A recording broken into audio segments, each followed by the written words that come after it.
What's going on, everybody? Welcome into an all-new episode of the Pack a Day Podcast. I'm your host, Andy Herman. You can follow me on Twitter at Andy Herman NFL. You can find the podcast at Pack a Day Podcast. You know him, Acme Packing Company, JUMOSQ on Twitter. The one and only Justis Mosqueda. Justis, how you doing, my friend? I was doing better, and then I finished the film review last night, and I still can't believe we lost this football game. Like, once a day, I just pop in the Slack chat for APC, and I'm just like, I cannot believe we lost to this football team. But it's where we're at.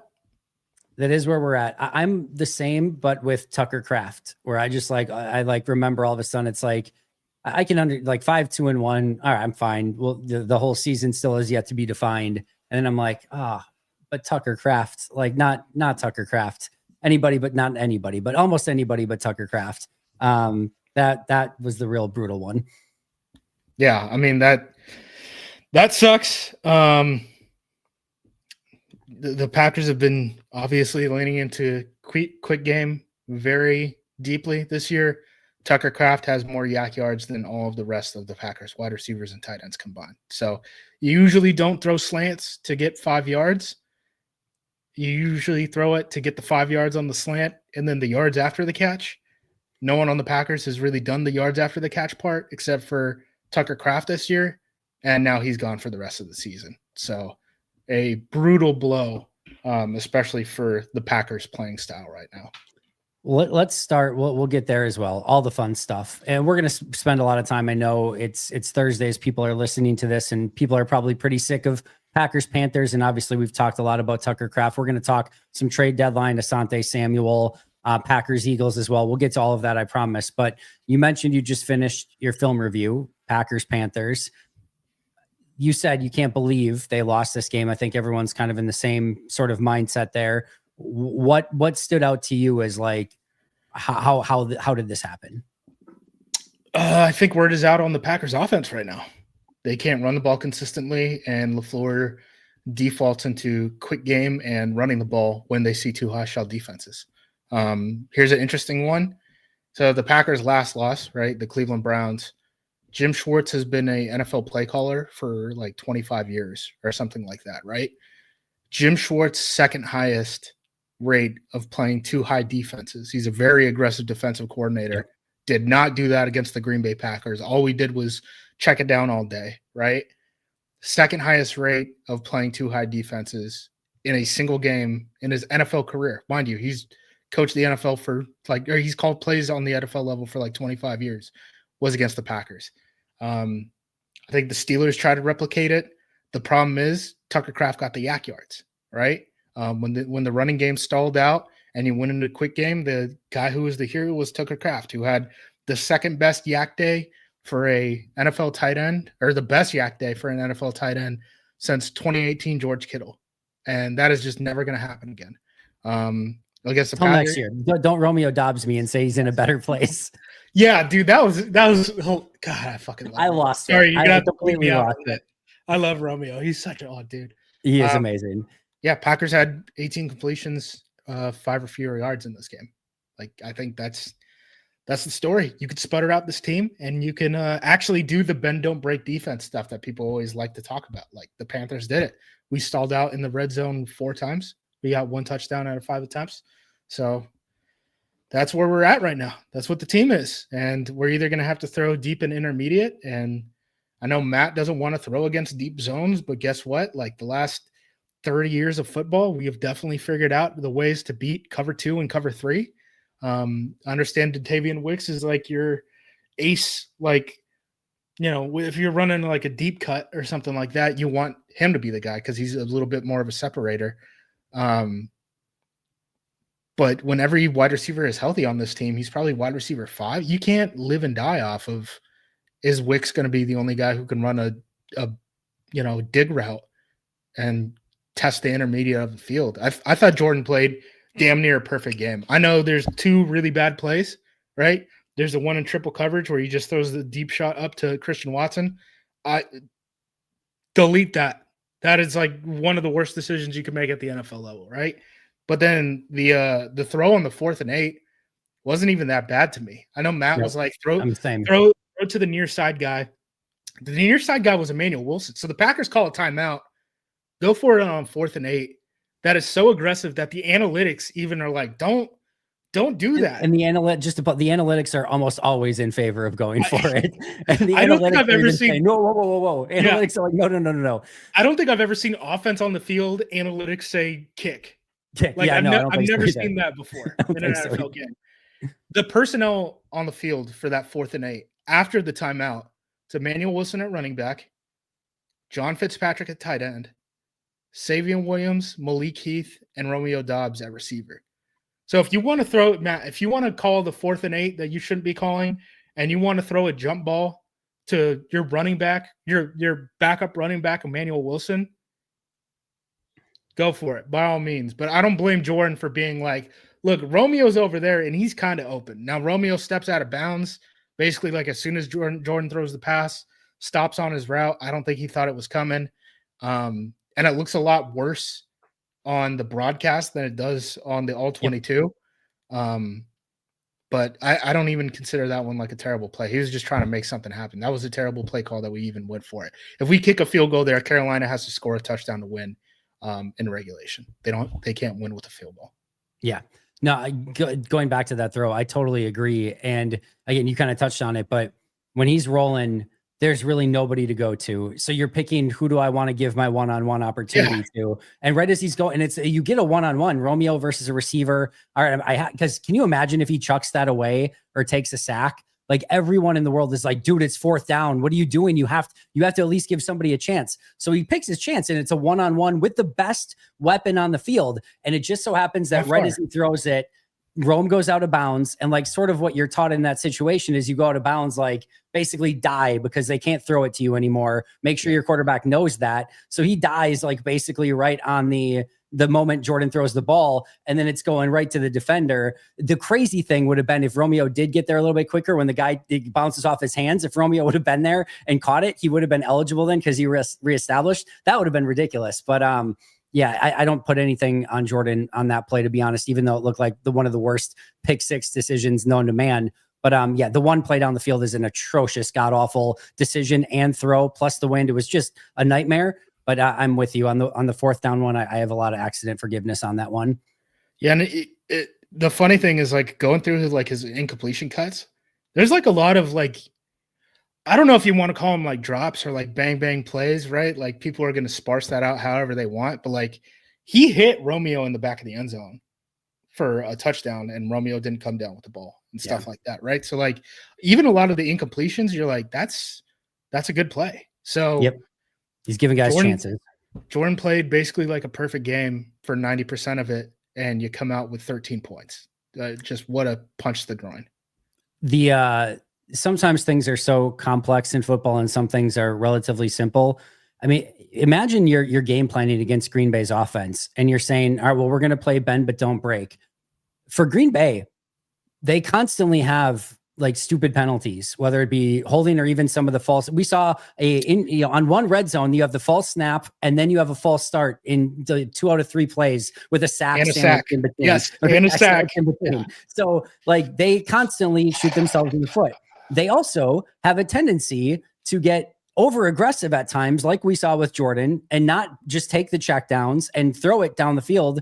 And even Matt will call a super aggressive play when it's like, he even said in his press conference, like, hey, like sometimes I have to be better too, just getting us into some, easier throws and not, just chucking it down the field. So you have a team that's sometimes too aggressive in those looks. They have too many penalties. And then even if you get through all of that, the red zone offense is massively struggling.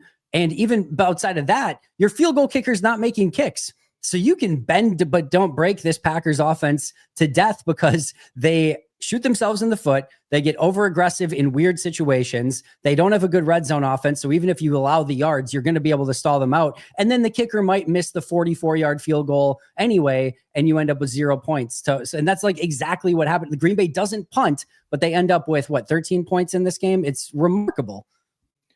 Do you know how many? So Carolina, all they wanted to do was run the ball, right? Even with the backup offensive line. They do not want to throw with Bryce Young.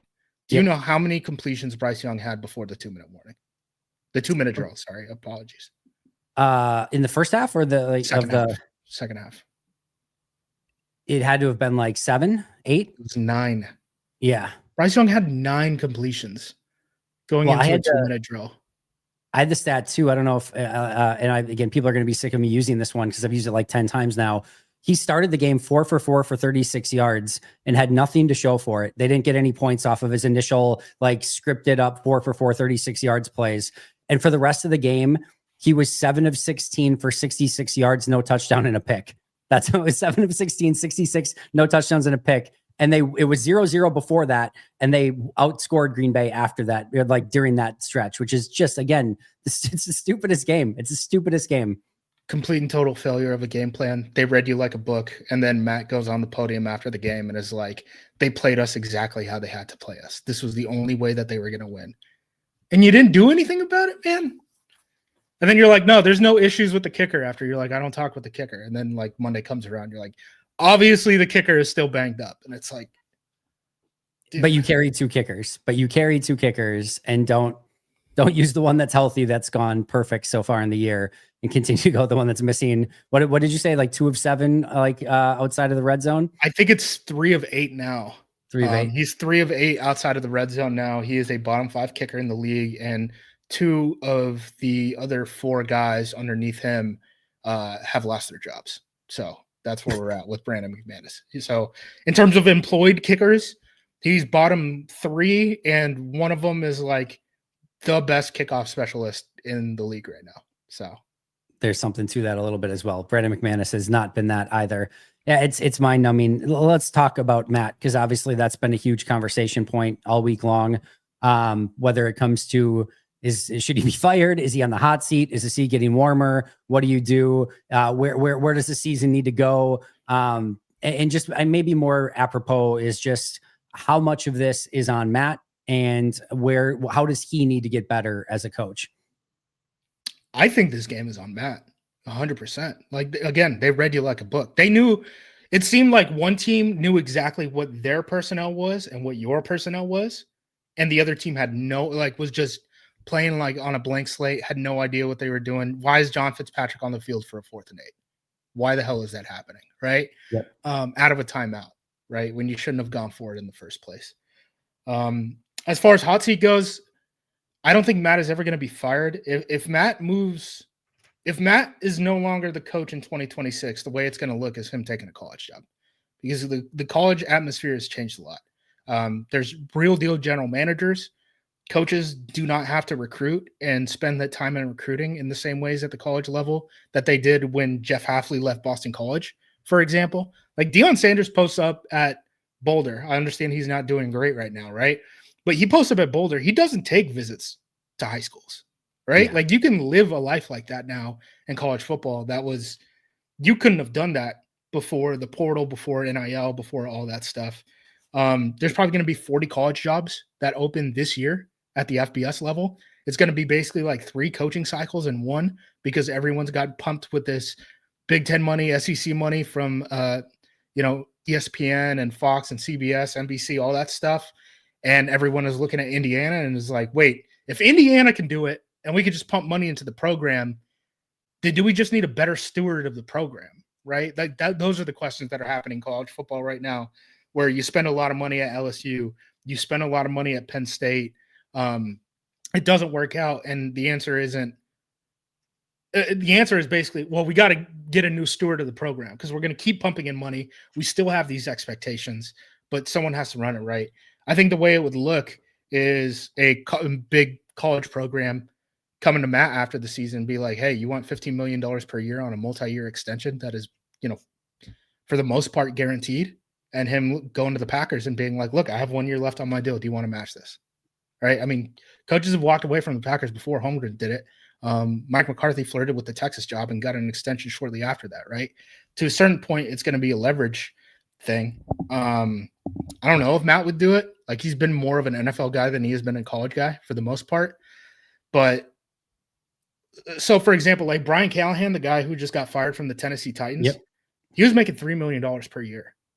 Virginia Tech got approved by their board of governors, which basically like runs gets to decide like funding for the university, right?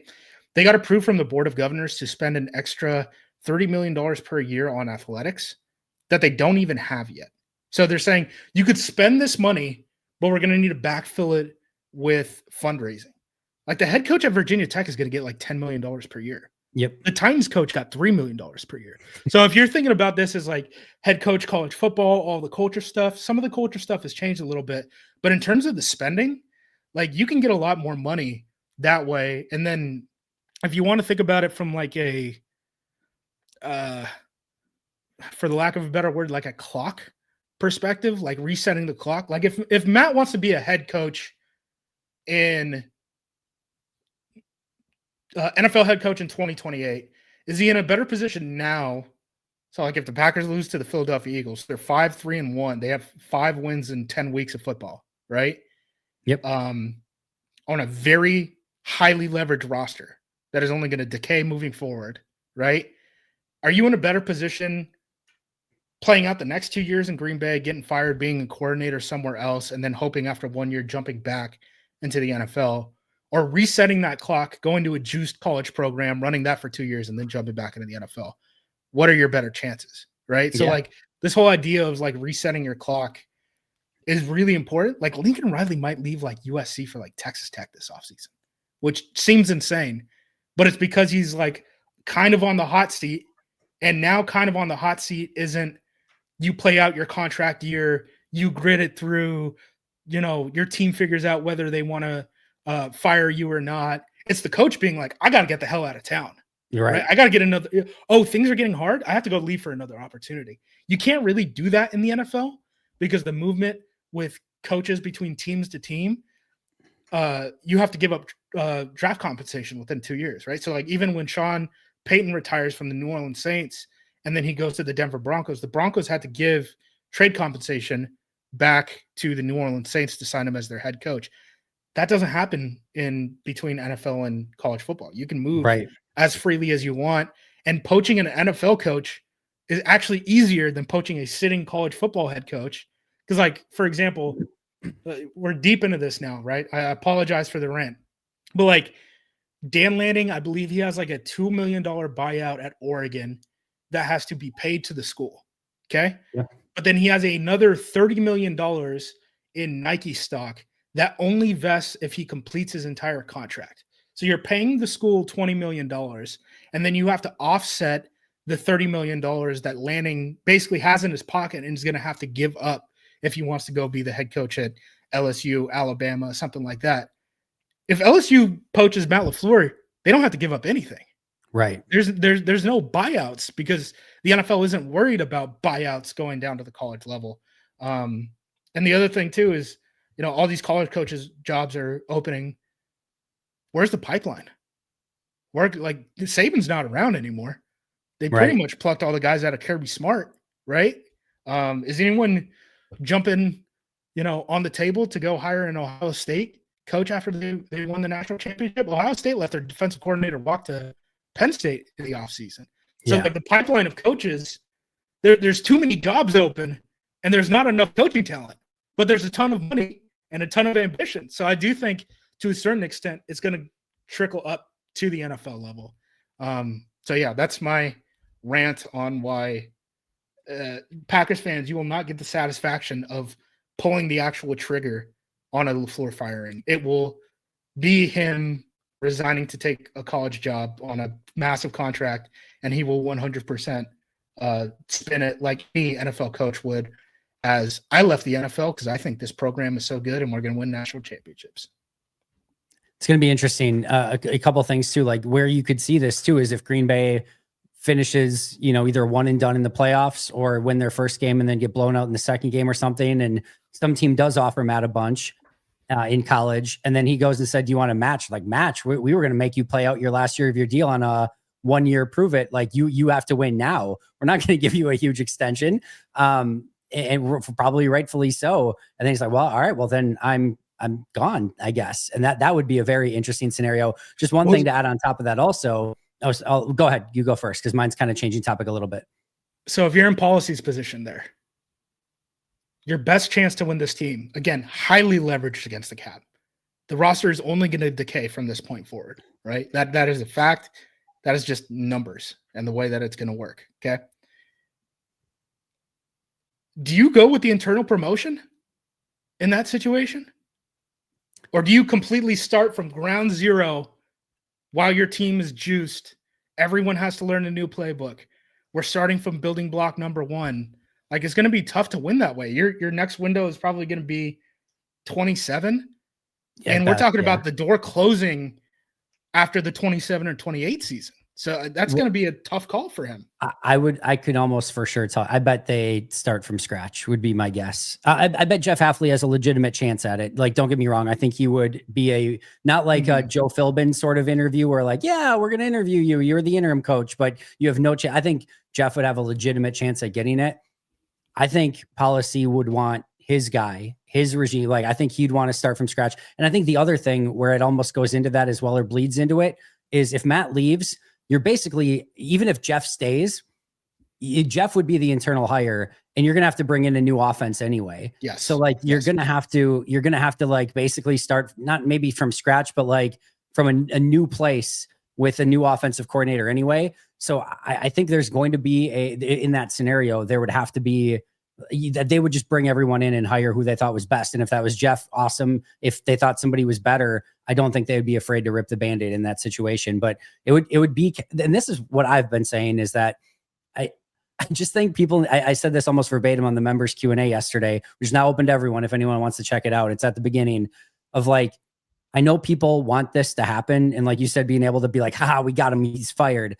If that happens, like, things probably get a whole heck of a lot worse before they get better. It means that things went sort of catastrophically wrong this year in a very win it all year when you're trying to go aggressively towards winning it. And then to your point, there's probably a new regime next year where, again, trying to win it in a new regime's first year, as they're still trying to feel everything out and put in a system and everything like that, potentially on offense and on defense. Now you've lost another year of the Micah Parsons. We're trying to keep this together. And then again, it's a year after that maybe you've got a slight window still open where a new coach has got everything, set the way he wants, and you still have enough talent on the team, but no first round picks in 26 and 27 to help you out to boost that up. You better do really well with late round draft picks, which thankfully Goody for the most part has done. But yeah, just be careful. The grass is not always greener, and it could get a lot worse. And you could easily hire somebody worse or even way worse than what Matt was in the first place.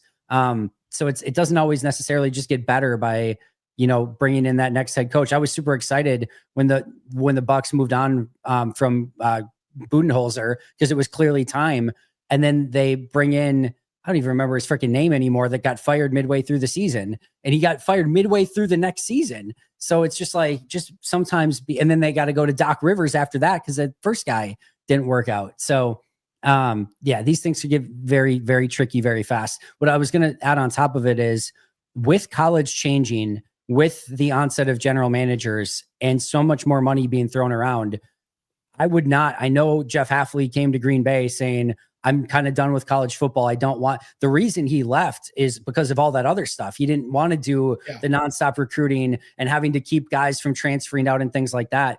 If you would have a program that has that general manager in place and that can take care of all that side of things, and he could just coach, I would have almost no doubt that he would have zero issue going to a big time program if they wanted to offer him the head coaching job. So even if Matt is back, and even if Jeff doesn't get a head coaching job in the NFL, I could easily see him being much more intrigued going back to a big time college program based on how things now are now, and not how they were when he left. Yeah, for sure. Again, I think you're going to see a lot of coaches just being linked to college jobs, because it's going to be an easy way for guys to get paid. It's not like there's a salary cap for coaches or anything like that. The NFL has kind of lagged behind college football. Like, when Matt got hired, he made less than $5 million per year, right, as a first-time head coach, which isn't uncommon at the NFL level, which is crazy, because that's like Keyshawn Nixon is making less than that, I think. I'm pretty sure, right? So like, the head coach is making less than a guy that you projected to be like a slot cornerback a couple years ago, before the market has already doubled. And like, he was getting, like, the Packers were getting outspent for a head coach by like the University of Houston and University of Cincinnati, which now are power programs. At the time were AAC programs, right? They were part of the group of five. Mm-hmm. So yeah, spending on coaches is not like an NFL priority, and I could totally see college teams that 8 massive buyouts being okay with being told no 1, 2, 3, 4, 5, 6, 7, 8, 9 times to make boosters happy after they've, like LSU is talking about, like, oh, what if we brought back Nick Saban? Like, okay, if you guys are starting expectations there, like this is gonna get crazy. Yeah, it very well could. It's going to be very interesting to see how all of it happens. And like you said, there's a lot of money being thrown around in college football. So a lot of times money talks. Let's just go back to Tucker Kraft very, very briefly. What's your Tucker Kraft replacement plan? What does Green Bay need to do to figure out a way to somehow mitigate the loss of one of their best players? You can't live in quick game and check downs as much. Again, Tucker Kraft had more than half of your yak yards for wide receivers and tight ends. I do think that whenever Jaden Reed comes back, which Tom Silverstein of the Milwaukee Journal Sentinel just wrote up a piece where he said Reed, like the expected time to come back is probably going to be around like Thanksgiving. I think that will help with yak stuff, but like you can't replace a Tucker Kraft. Like that's the truth of it. The guy was probably going to have like a first team all pro season at tight end, and there's no way to replace that. So you have to start doing different things, which is probably going to be tough for Matt to hear. But if you want to win football games, that's what's going to need to be done. It's an interesting dynamic because you're going to have to start doing different things, and this offense is going to have to evolve. And at the same time, I feel like it had to evolve. It had to find a way to evolve. And sometimes when you have a Tucker Kraft, you're like everything in place, you don't have to make those changes. You don't have to evolve. Button. Yeah, it's exactly. It's an easy button, right? And it just feels like maybe this is the impetus for Matt to figure out of like, we can't keep doing the same stuff we've been doing, and we've got to find the next evolution of this offense. And if we don't find it, we're screwed come playoff time. So maybe this is, and again, I'm not saying it's for the betterment of the team losing Tucker Kraft. Don't get it twisted, but maybe this is what he needed to figure out. All right, we've got to, sort of reinvent ourselves on offense. Yeah. And we've seen teams from this tree do it, right? Like, so like Cincinnati at the very least can put up points, right? Yep. They look nothing like this tree, right? They're like drop back passing game. Obviously they have the wide receivers for it, but that's why they're doing it, right? They don't have an offensive line. They don't have a running game. What are we going to do? We're going to throw the ball. Yep. When Sean McVay's, like the first wave of the Sean McVay stuff got like figured out with all the jet sweeps and under center play action boots and stuff like that, they were like, we got to get Stafford. We're going to be a drop back passing team and, full field progressions. Like that's just the way that we're going to have to live now. Our easy button is gone.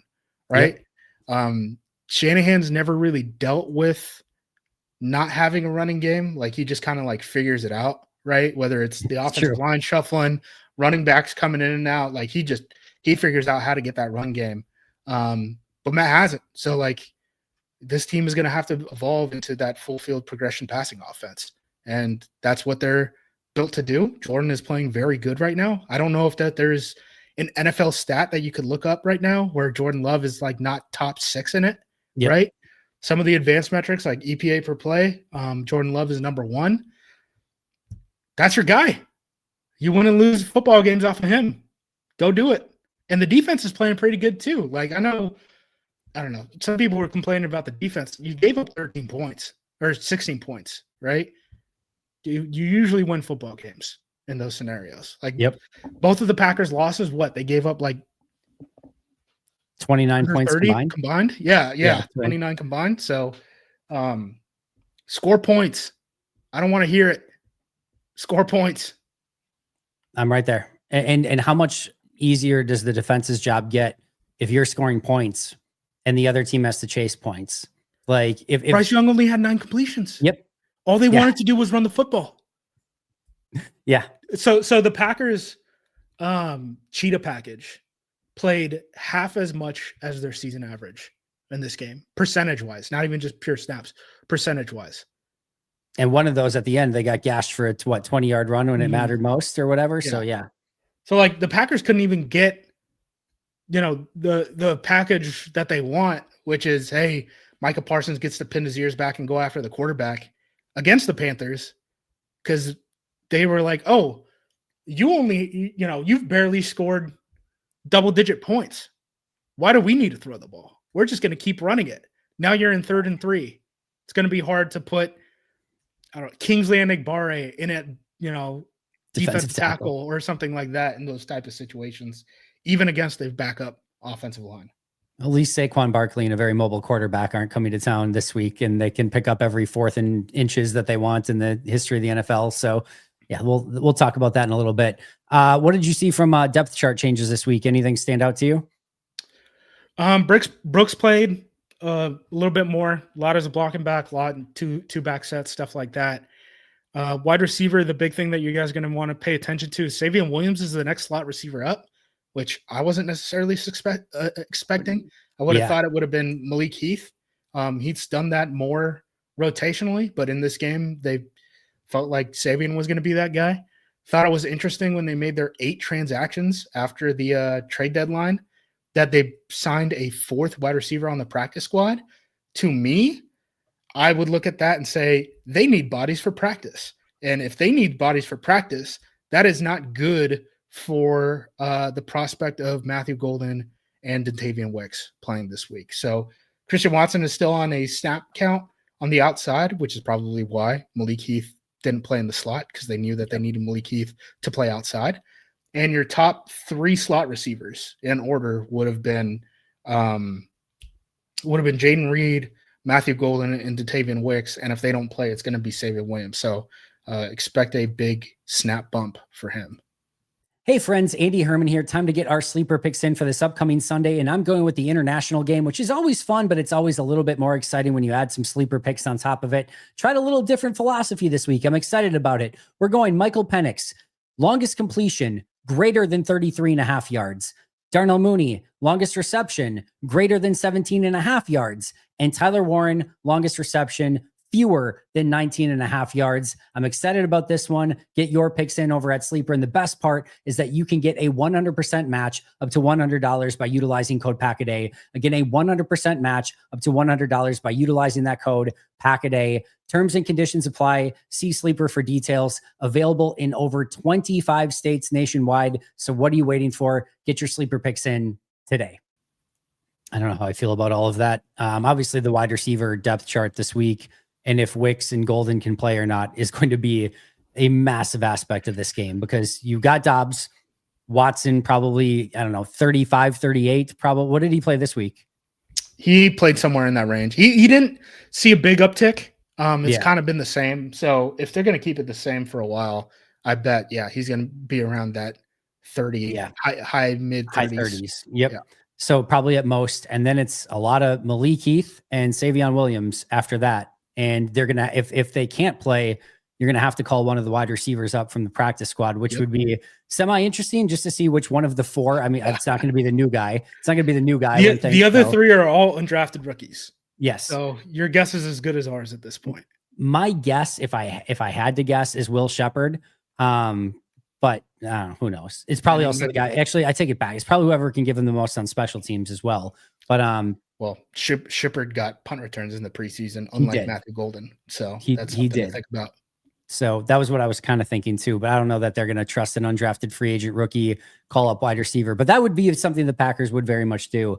It's just all of a sudden like first day up. All right, you're the primary punt returner.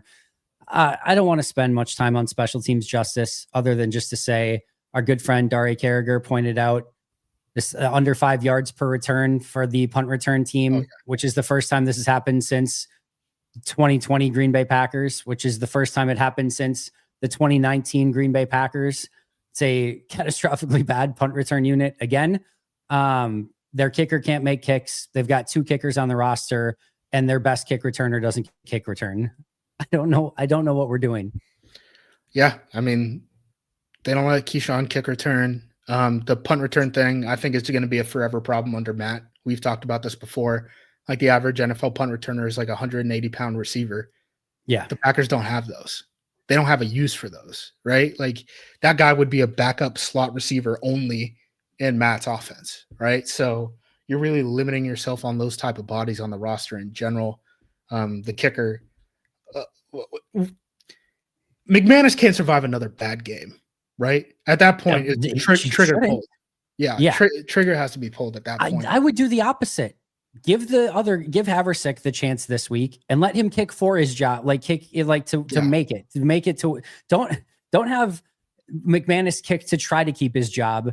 Like incentivize Haversick to be like, you're the guy until you miss, basically. Like if you keep going out and kicking well, or like not a miss, but like you keep going out and kicking well, it's just the job is yours. Especially if you're gonna keep 2 kickers on the roster anyway. Like that's the really mind-numbing part. But yeah, because you got what until Thanksgiving or the next big injury that you have to make a move for or whatever. Like they didn't cut him; they cut Christian Welch when they needed a roster spot, right? I mean, what does that tell you?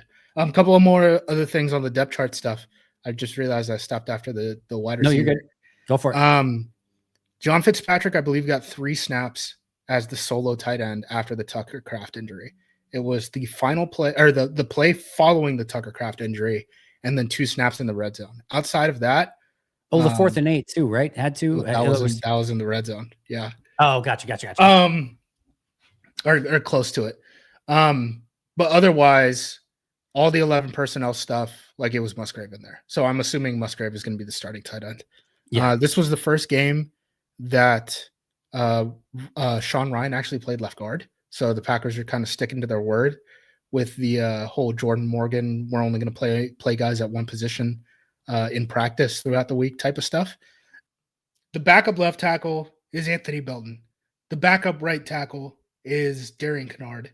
And then you have Sean Ryan basically being the backup interior guy. Okay. Yep. Baron Sorrell, just like snaps deleted. He went from 30 to 12 to 1 on defense. Don't know why they're doing that. But I don't think that he's going to be playing very many snaps when Lucas Van Ness ever gets healthy. Defensive tackle, nothing really to write home about other than Nasir Stackhouse was up again. Pay attention to the injury report to see if Kobe Wooden is going to be healthy or not. That's going to be a pretty big deal. Big deal. If you have 2 backup defensive tackles in that game that are, one a late-round rookie who's getting healthy scratch and the other one an undrafted guy that the Packers ideally like to play like 5 snaps a game, and those are your only backups at DT, that could be a problem. Big time. In the defensive backfield, there were 2 drives where Nate Hobbs came in for Carrington Valentine, and Javon Bullard came in for Evan Williams as the 4-3 safety. Now, Evan Williams has played every nickel safety look because Javon Bullard obviously plays in the slot, right? Those overlapped once. Both of the Javon Bullard drives at safety were the 2 drives that the Carolina Panthers scored touchdowns on. I don't need Evan Williams on the sideline. Why are we doing this? Yeah. Why are we doing this? Evan's been so good. I cannot stress enough how good Evan Williams has been this season. He never needs to be off the field. Never, ever. Because I don't know what the look. Maybe this bleeds into the Asante Samuel stuff, right? But like, if you bring in Asante Samuel, then you're what? When he's healthy, Nate Hobbs, you're playing in the slot. What are you going to do with Javon Bullard then? Are you just going to try to take away Evan Williams snaps? That's not what we want. Yeah, I think if anything, I think Hobbs might take the hit in that scenario. But yeah, I don't know. Who knows? I don't know. I'm 1,000,000% with you. They're not playing the right guys in the secondary, which is why, like, I think there's room. Like, if they add Asante Samuel Jr., when Carrington Valentine is going to want an extension, when Keyshawn Nixon is going to want an extension, and I understand people are like, "What? How dare?" Like, there's pretty like their average corners are getting a good amount of money on the market right now. Yep. If you add another guy, I could see why they would be like, you guys are just playing favorites. Like, you guys clearly just want, like, you guys want to justify Bullard and Hobbs being on the field, even though you guys shouldn't be playing those guys as much as you guys are. And now you're bringing in another body, and I'm just getting pushed down, even though I'm, performing better than those other 2 guys that we had around. Like, it's like there's a world where it's like Asante Samuel Jr. and still Nate Hobbs at outside corner and Carrington Valentine and Keyshawn Nixon are on the sideline looking in like, what the hell is going on? Yeah.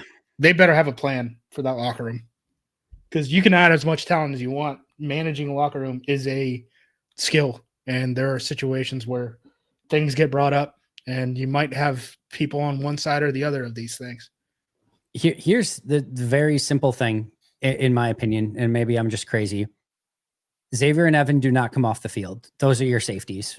End of story. And again, this is in the like. Let's even take without Asante Samuel. Okay, without Asante Samuel. To me, Evan and X are your safeties. Carrington and Keyshawn are your outside corners. And the only thing that should be up for debate at this point is, when do you want to play Bullard and when do you want to play Hobbs in the slot? Yep. That's, to me, the only thing that should be a conversation starter. But the team is trying to there were people who banged the table, right? They gave Hobbs a $48 million contract. That doesn't happen without someone advocating for him. They drafted Javon Bullard in the second round. That doesn't happen without someone advocating for him. So someone is banging the table in that organization and is trying to justify those guys being on the field. Yeah. And it's a problem. It's a problem for this team. Yeah, if that, and I actually believe you. I think that probably is what's happening. Like that, it happens all the time. I know it does. There are times, like, I know it wasn't in Green Bay. I know of an NFL head coach who had a guy, the GM drafted a guy in the top 100, and the situation that they were in, because, you know, organizations, like, from like a leadership standpoint, are kind of organized like a mom and pop shop. Like, there's not as enough infrastructure inside NFL leadership as you would expect from multi-billion-dollar franchises, right? So the way that it worked was the general manager gets to pick the players. The general manager gets to pick the 53-man roster. The head coach gets to pick the active 48. And the general manager picked a player that the head coach didn't want. So he healthy scratched the top 100 pick for basically the entire season. Just, okay, you're taking up a roster spot. I'm not going to play you. That stuff happens all the time. Yep. That stuff happens. People have opinions. It's the Moneyball conversation between, Brad Pitt, Billy Bean, and then, forget who was playing the coach. Oh, it was, I can't remember his name. But anyway, the conversation of like, Billy Bean goes down, is like, you're not playing Pena today. And he's like, I'm the coach, or I'm the manager. I get to pick who starts in the starting lineup. He's like, well, you're not playing Pena. And he's like, no, I'm starting Pena. He's like, no, you're not. He got traded an hour ago. He's on another team now. It's like, you're not playing Pena. So figure it out. So like, that's the scenario sometimes that happens. But I mean, all of that BS just has to figure out a way to get to be done, because again, I would actually go, my grades personally, I have Evan graded better than Xavier so far. PFF has, I just looked at it now because I didn't know. They have Evan graded better than Xavier. It doesn't mean everything, whatever, but I think Evan's been the best safety this season so far. Like, he's been fantastic. There's never a reason to take him off the field. And I obviously don't want X off the field either. And I actually like how Bullard's playing for the most part. But again, everything, it should just come down to, and maybe it just takes care of itself right now, because Hobbs is going to be out, and you're going to have Carrington and Nixon playing on the outside. Bullard's going to get all the slot snaps, I would assume. And then you're going to end up with Williams and X at safety. And there's really no reason to do anything else at this point. Like, if you want, I don't think they're pining to get Bo Melton or Kamal Haddon their first NFL snap. It certainly doesn't seem like it. So everything should just take care of itself, right now, at least. Yeah, I would think so. The only, again, the X factor is what happens when you throw Asante Samuel in the mix, right? I like how you say when you throw Asante Samuel. Sorry, enlighten us, Justis. Asante Samuel, we got the update today. He's obviously making the rounds. He was in Carolina, which is really unfortunate, right after they beat Green Bay.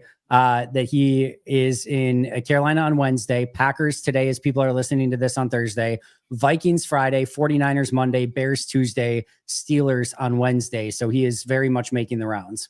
Yeah. So this has been happening for a couple of weeks. The Packers called a couple of weeks ago and were like, hey, we would love to have you in on a visit. And he was like, I'm going to wait until after the trade deadline, because he wanted to see how everything shakes out. Again, like, Andy, I don't know how many corners we talked about this offseason when we talked about free agency and stuff that They ended up, we were like, little iffy on this guy. He's okay. He's like an average starter. And then that guy ends up signing $20 million per year. Yep. Right. So Paulson Adebo is like the exact, 17 mil per year, 18 mil per year, whatever he got for New York, where it's like he was banged up last year, and you're like, yeah, he's a good corner, he's a solid starter. Broke his leg. Yes, you're expecting like, yeah, he probably gets like, I don't know, 10 to 12 million per year in the open market. It's like, no, he's close to 20. It's a good Lord. Yeah. So the issue, or not the issue, the motivating factor for Asante Samuel this year is not going to be 2025 money. It is going to be immediate playing time in 2025. That's what I've heard his camp wants, and why they waited until after the deadline. They want like whatever week, it wouldn't be this week. It would be next week if he does sign with the team this week, right? Immediate start, right? Immediate start. And he wants as much playing time as possible so he can build back up his on-field reputation, so he can hit free agency next offseason and get $20 million per year or whatever it is.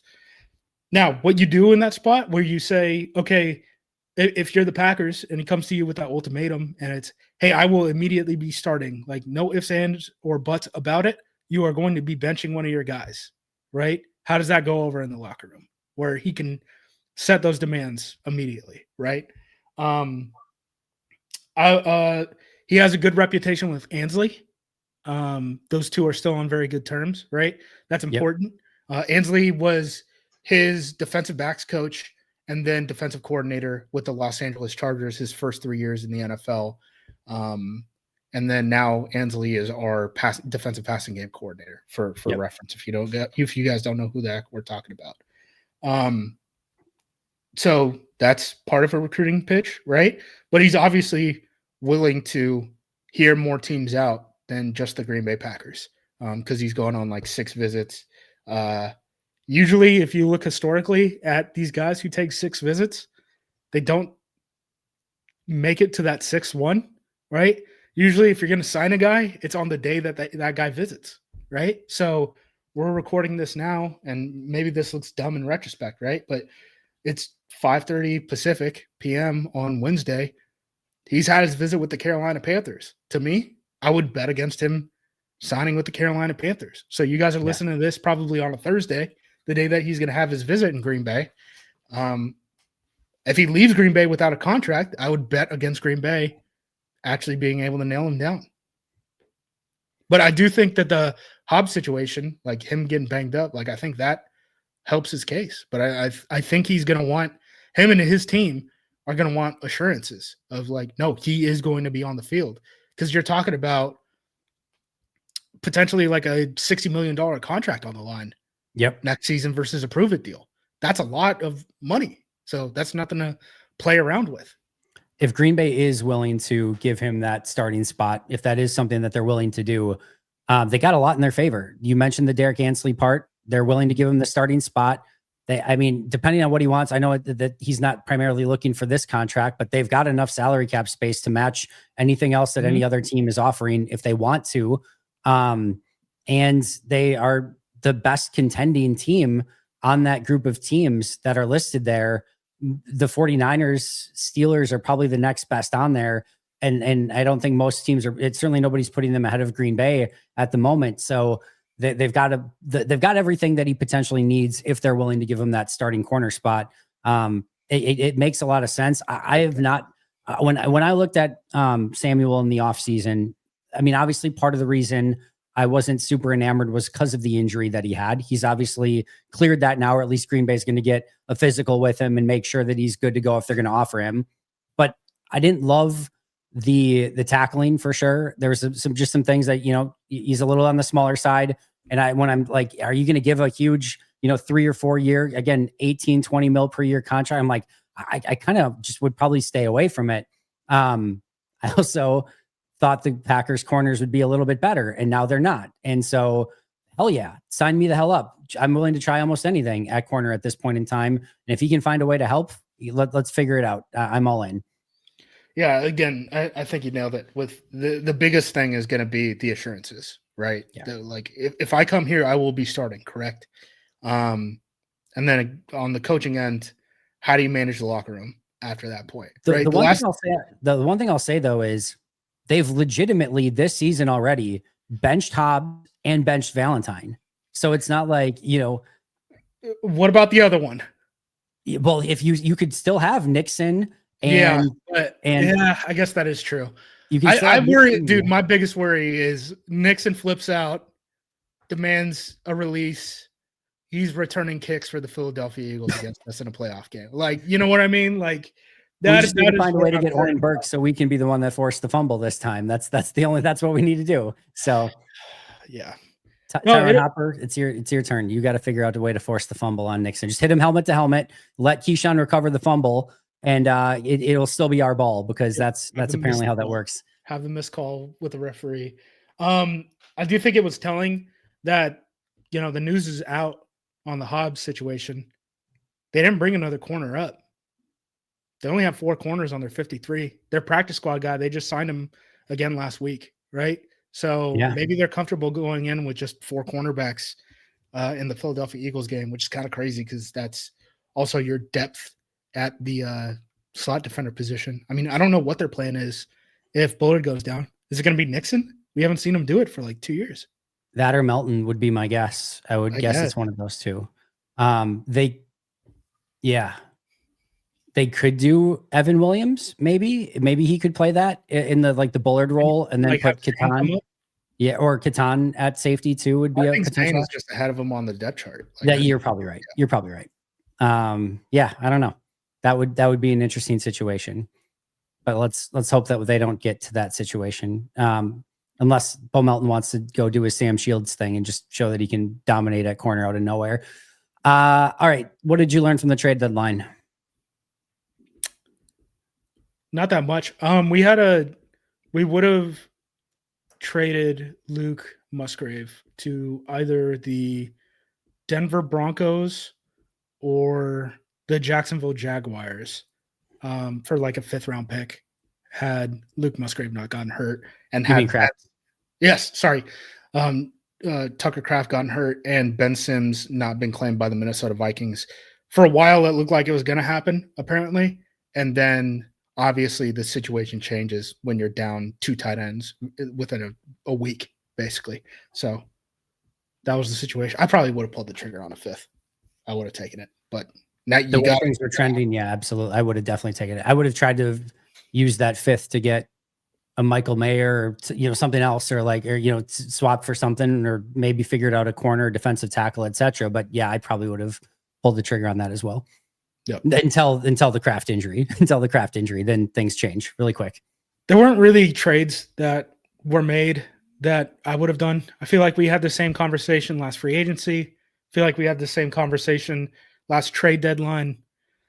Good players just really don't become available for good contracts, right? Yep. Like, okay,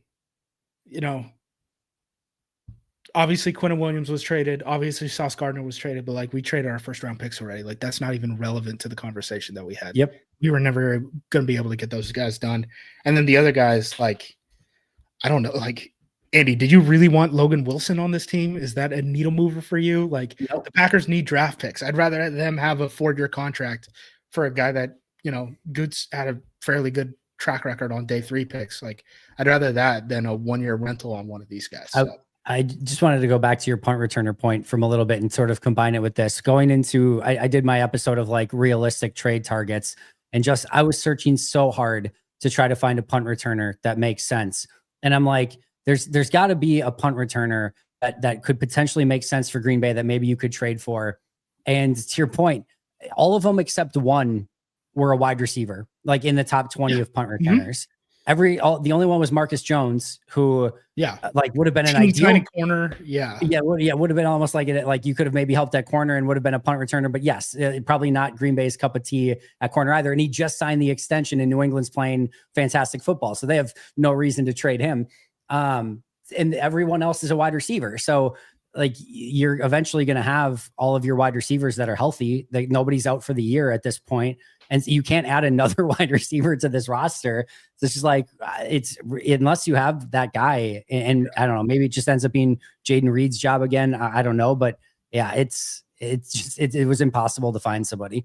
Yeah, again, it's a structural issue. It's how the Packers, like every team does not design their wide receiver room the way that the Packers do. It's why they don't get yak yards. It's why they don't have good punt returners. But it's also why they're very good at blocking on the perimeter, right? So it's a give and take thing. At one point. The wide receiver screens on the outside recently would maybe tell you a little bit different. I know, and Malik Heath blew one, and he's usually really good at it. Pretty good at it, yes. But yeah, I mean, that's just sort of the give and take that Matt wants, right? I mean, he gives feedback to the front office. It's pretty clear things changed when he took over as the head coach. So I've got the Ron Wolf book right next to me, and it talks in that book very clearly about how to draft wide receivers. And one of the biggest things that they look at are the receivers that do extremely well as returners in college football, because not only will they be able to help you in the return game in the NFL, but it usually leads to receivers that are very good at yards after catch. Yeah, and for sure. That has not been their philosophy as of late. So, and there's not even that many there's like Devin Duvernays and stuff like that, but there's not that many wide receivers at the NFL level who are like LaFleur sized receivers who even get an attempt at returning a punt. We talked about the one in Tennessee. DK is about the only one that you could look at, but again, they're not. It's like, first of all, Tennessee's not trading them, and second of all, again, you're probably not making a Savion Williams plus a pick swap for DK at this point. So yeah, it was a fool's errand. There was nothing there. You couldn't find anything. It was what it was, I guess. I guess moving forward to Packers Eagles, we talked about how the injuries this week are going to be extremely noteworthy to keep an eye on, whether it be Colby Wooden, LVN, Matthew Golden, Dontavian Wicks. Who am I missing? Aaron Banks is, I think, the other one. We know Hobbs is out. Obviously, Tucker Kraft is done for the year, but Golden, Wooden, Banks, LVN, and Wicks are all going to be really worth keeping an eye on this week. For sure. Paying close attention to that wide receiver room. I would think like the Packers are probably going to have to call up Christian Welch for a practice squad elevation in this game. So that limits you to one more practice squad elevation in this game, the way that the situation is structured. They would only need a wide receiver though at best, right? Like they only go with 4 defensive tackles anyway. So I don't see James Esther getting called up. Mosby's already on the roster. You got three more practices to get injured at this point. So knock on wood, man. Those practices are brutal for some reason. We've gone 2 weeks in a row with somebody getting a calf injury on Friday. So, why not? There could be one more. We could hit the trifecta and get a third one in a row, Justis. Good. Yeah. It's got to be Saturday this week though, instead of Friday, since we're on Monday Night Football, I guess. So. You know what I was doing? It was probably 12:30 my time. And I'm scrolling Twitter. And I'm like, I cannot believe Matt hasn't even done his pre-practice presser yet. I can't believe it. Did they push practice 3 hours this week? I was in APC Slack and they're like, hey, dummy, do you remember it's on Monday? And I was like, yeah. Oh, I've done the math on the game is on Monday. I have accepted that as reality. I hadn't accepted practice schedule moves up a day. So yeah, today was when it sunk in for me. I've been there for sure. Thankfully, I haven't had it where I've showed up at Lambeau to go to a press conference on a day where they're not doing it yet, but I'm sure that will probably happen eventually. What are you looking for, Packers Eagles, in this one outside of injuries? So, Gio Evero, the defensive coordinator of the Carolina Panthers, plays a defense where they sit back and split high safeties and play a bunch of match coverage. Vic Fangio does that exact thing with much better players. Great. Yep. Super duper. So yeah, we're going to figure out what Matt's curveball is because he's going to have a different plan for this ball game. On the other side of the ball, I still think I understand people are like the struggles with Saquon Barkley, all this stuff. You still want, if you're going to beat this Philadelphia Eagles offense, it's because Jalen Hurts did something bad when the ball was in his hands. Stack the box, make him throw it on the outside. I understand they got 2 good wide receivers. If you want to win this ball game, you have to kind of live with the results of Keyshawn and Valentine on A.J. Brown and Devonta Smith. Obviously, if there's an injury at cornerback and now it's Bo Melton out there, I'm okay with kind of changing up the game plan at that point, right? But I think you go into the game thinking like, test Jalen Hurts, test Jalen Hurts, test Jalen Hurts. Hopefully he throws us a football at some point. And hopefully the offense can do anything the opposite of what they did against the Carolina Panthers on Sunday. I think that's the way you win. I am floored that the Eagles are underdogs in this game. I saw like the Vegas power ranking stuff. The Packers are like top 4 in the NFL and like a tier ahead of like whoever is 5th. This team is not that good right now. I'm sorry. The Packers the Packers are not that good, you're saying? The Packers, yes. Correct. Like I don't get where that's coming from. I think it's Eagles. I will be happily surprised if Matt is like, okay, we have to open up the passing game and we have to throw into the deep and intermediate spots in the field. We have to throw some outbreakers because everyone is sitting on the inside. And Jordan Love goes for like 350 and 4 touchdowns or something like that. But I'm not betting on it. Tell you that. So, dude, 5-3-1 with a highly leveraged roster, 5 wins in 10 weeks. And this is going to be your best shot to win it from a on-field talent perspective. It's not great. Dude, it's going to get chaotic. It's going to get chaotic. I hope Green Bay can find a way to win this one. I hope so too. Again, I'm not rooting for it, man. Like no, that, I know. That would be bad news. But from what we just saw, and again, the Eagles passing offense is getting better. Like I know the beginning of the year, there were a lot of the struggles, the AJ Brown tweets and stuff like that. But like they've kind of figured out their passing efficiency now. I'm also a big believer in, and I've used this to my advantage in the past that sometimes as well, when a team acquires a player or players, and it just almost gives them a little bit of a boost of like, oh, we've got something new. We've got, a new toy to play with. It just feels like there's a little bit, and they just went out and got Jalen Phillips as well as Jair Alexander, Michael Carter. They went and made some moves. They boosted the roster, especially on defense. I'm not sure how much it affects this game, but sometimes you get a little bit of that boost as a team too when you get some new toys, especially on defense.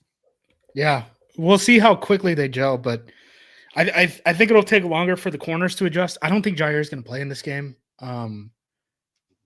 He doesn't really have experience in this. Will he be a captain though? Will he be a captain? Oh my goodness! Can you imagine Jair suspended first game in Philadelphia? Good grief! If he's active, I bet he's a captain. But yeah, we'll see. Probably. I don't think he's going to be active, but I guess we'll find out when the coaches speak tomorrow. But it's the Fangio system. Like I think you need a little bit of a run-up time if you're going to be a cornerback there. Jalen Phillips, he could probably play in this game. We'll see about Michael Carter. It's going to be interesting.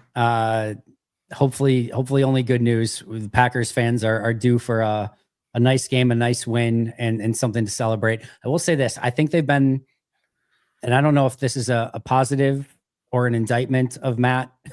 I think they've been the best team on the field in all 8 games that they've played so far.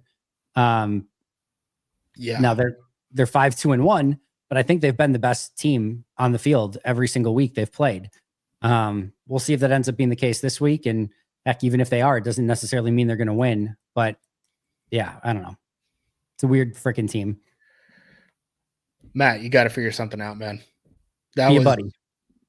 There are only 2 other times, I think, where I felt that low just about the scheme and the game plan. And it was Joe Barry in against the Las Vegas Raiders, where it was done at that moment, where it was like they have you figured out. You put Devontae in the slot against their base defense, and Preston Smith is covering him on an option route. It's done. They figured you out. You're done here, right? And then late stage McCarthy at the end, where it looked exactly like this, where it's I try to run the ball, I can't run the ball. I try to throw quick game, I can throw quick game. We're not getting any yards after the catch, right? Matt has time to dig himself out of this hole. but this last game was not good. This was probably, and I mean, just you look at the point spread, right? Like the Packers were 12.5 point favorites. This was the biggest upset loss in Packers history. 13 and a half point 13 and a half. Apologies. This was the biggest upset loss in Packers history. And a lot of it does fall on Matt's shoulders. Sorry. Like the whole season doesn't fall on Matt's shoulders, but this game for sure. This game does. And Philadelphia and Pittsburgh tried to do this to you last week, and you got out of it because of Tucker Kraft. And Tucker Kraft isn't coming back. And Cleveland went out of their way and beat you doing this, even though it's not in their DNA at all. At all. And Philadelphia is talented, and they're absolutely going to do this. So you better have a different plan, man. What's weird is it's always felt like if Matt knows what's coming, he knows how to beat it. Like where he's usually been struggled in the past is when he expects something and then the team does the opposite. And I think even Cleveland, you can almost put a little bit in that of like, clearly Schwartz is not going to go abandon everything he's done for his entire career to go a bunch of, too high. And yet he did. He now knows, and he certainly knows what Fangio is going to do. This is Fangio's defense to a T. This is what, this team and the last team, this is exactly what they do. What they do. He went on the presser and he was like, this is the exact way that they had to play us to beat us. And it's like, dude, you walked into a bear trap thinking you had like an advantage. You stepped in it, dude. You got doo-doo all over the bottom of your foot. Figure it out. Figure it out. It's a very big week. Step it up. Got to figure it out. Got to get a win. Gold package. Are fans going to show up? They selling to Eagles fans? It's Monday night. It's bad for everything, right? So it's bad for Milwaukee's fans because they have to make it on a Monday night. I feel like it's a little less likely that away fans show up on a Monday night as well, because again, it's like it's the middle of the week. But are Phillies fans known for traveling very well? I'm not as familiar. Like I know Pittsburgh's always do. I don't think so. Because I don't think Eagles have like a national brand like that. Like I don't think so either. I think Philadelphia people might be like the least likely people to, like Philadelphia might have the lowest immigration and emigration out of the city in the United States. It's like them in Boston, right? Yeah, I don't think anyone leaves or comes. That's probably true. I will say though, the Packers fans were like 95% full at that Panthers game, and that didn't certainly help anything. So I don't know, who the hell knows. It's a big week, Justis. Where can we find all of your incredible work leading up to it? AcmePackingCompany.com. That's all the written stuff. You can check me out. Frozen Tundra Frequencies probably after the Monday Night Football game. No idea when that one's going to come out because I definitely have to work after it, but it'll be in your feed at least by like Tuesday morning. Please, for the love of God, I need I don't even need a win. I need to see a plan on offense. I want to see a plan on offense. If not, college teams might start calling Matt. Like LSU's open. They got the governor involved. Penn State's open. A bunch of these are about to open too. So Auburn's open. Florida's open. It does feel like what happens early in that game is going to be very important. If Green Bay goes down and scores and gets a lead and stuff, that crowd will be raucous. Like they'll be fired up. They'll be ready to go. They will also be ready to pounce. If like Philadelphia takes like a 14-0 lead or something, that thing is going to get very ugly. Like lose at halftime. I'm not ruling it out. Like it could get very nasty, ugly. Dude. If you win again, you come into the season talking urgency, all this stuff. And you win 5 games in 10 weeks with a highly leveraged roster that is going to decay for the next 4 years. People are going to be on your ass, man. Yeah. And they're probably right to. Well, it's the old, with great power comes great responsibility. When you get a supercharged team and when you make an all-in move, expectations are going to be. I had somebody reach out to me on Twitter today. I won't name names. It was just a random kind of account. And he said, honest question, do you feel like the reaction when Green Bay loses is worse than other teams in the league? It seems that when Green Bay drops the game, everything turns into, you can't trust Love, fire LaFleur, this team is too inconsistent. Buffalo got smacked by Atlanta. Kansas City lost to Jacksonville. Eagles got killed by the Giants. There doesn't seem to be as much of a 9-1-1. I know big reactions are what drives engagement, but man, the firestorm of doomsday is frustrating. So it's definitely frustrating, but I don't think it's unique to Green Bay. And I do think it's worth this year, this year, because of the expectations that comes alongside of trading Micah Parsons. That's what makes it worse. Sorry, I said worth, but I meant it's worse this year because of the expectations that come alongside trading for Micah Parsons. So yeah, like to me, when you make that sort of move, the expectations are going to be through the roof. And when you don't come close to those expectations and you're losing to Cleveland and Carolina, yeah, this is what everyone's going to expect to happen in that scenario. Yeah, for sure, man. And like the two, like I can't remember how many examples he brought up, but the two I remember. So Buffalo, we had people leaking to the media that like Sean McDermott was saying like be like jihadi airplane. That wasn't this year though. That was years No, ago. I know, but Okay. I mean like historically, right? And then like Sirianni, I don't know how many times Eagles fans have fired Sirianni. Like it might be like I think the Eagles almost fired Sirianni, going into like before last season when he eventually won the Super Bowl. So yeah, he's been to 2 Super Bowls now, won one, and I don't think they give him an ounce of credit for it. Right? yeah, So no, I don't think we're unique in that way. no, not at all. But again, and I think it is, when you have expectations, this is exactly what's going to happen. And Yeah, for sure. it's fun. It's fun having expectations until those expectations aren't met. And then it's not very fun, very, very fast. I think it's hard too because of the shot clock over your head.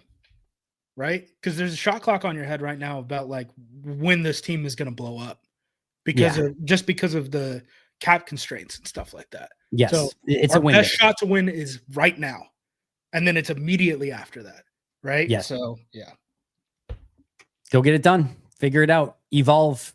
Adapt or die. Another Moneyball reference. Adapt or die. We'll see if they can do it. Follow him at JUMOSQ on social media. You can find me at Andy Herman NFL. That's going to do it for us today. But until next time, and as always, go Pack Go.